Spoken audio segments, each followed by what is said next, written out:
For 2 months, the people of Hong Kong have come together to protest Beijing's decision to deny the city's 7.2 million people the right to directly elect their chief executive, putting the future of democracy in Hong Kong at great risk.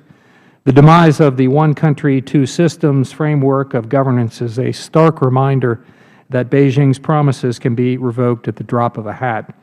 What we see in Hong Kong today, however, is not an isolated event. It's the latest chapter in the story of an increasingly aggressive China that began 2 years ago when President Xi assumed power. Under Xi's leadership, a new brand of Chinese nationalism has emerged, and it's one where China takes the center stage in international affairs by asserting its hegemony in the region and directly challenging the United States.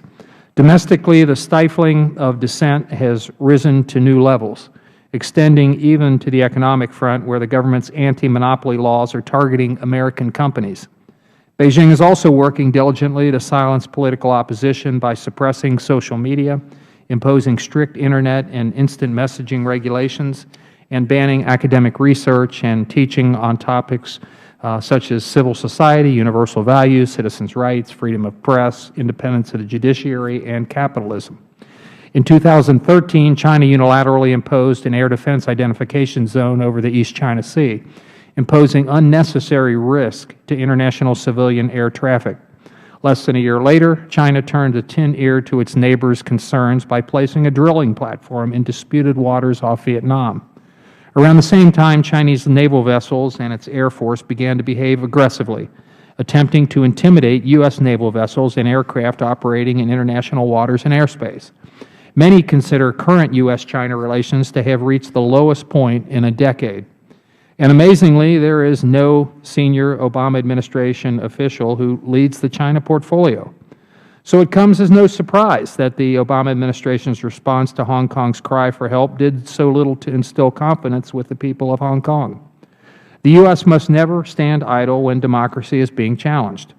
When the glow of press conferences has faded, we must remember that what is happening in Hong Kong is not an isolated event.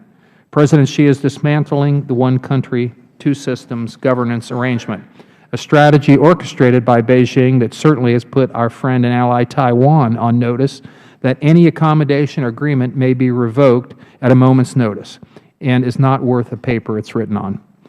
If the Obama administration is so serious about its pivot to Asia, how can it go so long without offering credible support to the people of Hong Kong and their their democratic aspirations, which are in fact written and promised in law? Saying that the U.S. does not take sides in the political development of Hong Kong and doesn't support any particular individuals or groups involved, as the U.S. consulate in Hong Kong stated, is not acceptable, or correct for that matter. This response is a capitulation to China and abandonment of our promises to Hong Kong that U.S. support of democratization in Hong Kong is a fundamental principle of U.S. foreign policy, as are the human rights of the people of Hong Kong. While hundreds and thousands of protesters have stood their ground against attacks by thuggish China Communist Party supporters and waves of tear gas and pepper spray from police, the Obama administration has stood, unfortunately, on the sidelines. Are the wishes of the Hong Kong people not clear enough? And after a period of calm, protests are once again escalating, and nearly 200 people have been arrested, including many of the umbrella movement's leaders. Now is not the time to remain silent and reticent concerning Hong Kong's democratic future. The U.S. Hong Kong Policy Act of 1992 states that U.S. should play an active role in maintaining Hong Kong's confidence and prosperity. These aspirations are progressively diminishing as a result of China's growing control over Hong Kong's government and the civil rights of its people. We are at a pivotal moment for democracy in Hong Kong.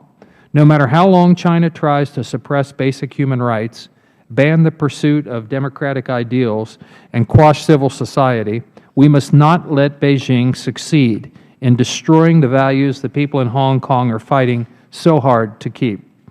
The Obama administration needs to more vocally support the pro-democratic aspirations of the Hong Kong people.